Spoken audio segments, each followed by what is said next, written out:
Sopir ambulans jenazah Yosua miliki firasat tak enak hingga inisiatif buat video dokumentasi. Ahmad Syahrul Ramadan, sopir ambulans pembawa jenazah Brigadir J, buat pengakuan mengejutkan di persidangan. Ahmad mengaku sempat membuat dokumentasi.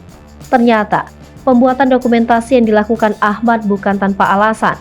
Ahmad mengaku ia memiliki firasat aneh sewaktu kejadian, hingga memberanikan diri membuat dokumentasi sebagai barang bukti.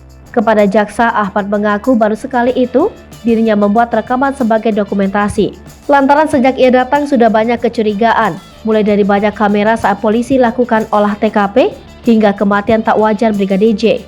Menurut Ahmad, pembuatan video dokumentasi murni kehendak dirinya karena mengaku banyak hal janggal dalam proses penjemputan jenazah tersebut. Tadi saksi sampaikan saat saksi sampai di lokasi ya, di Rumah Duren 3, itu saksi sampaikan saksi kaget ya, melihat banyak kamera. Iya, Maksudnya kamera apa?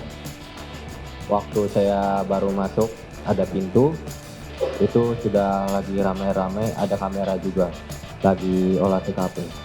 Kamera, bukan CCTV. Bukan, Kalau saat di dalam, apakah saksi melihat ada CCTV dalam rumah?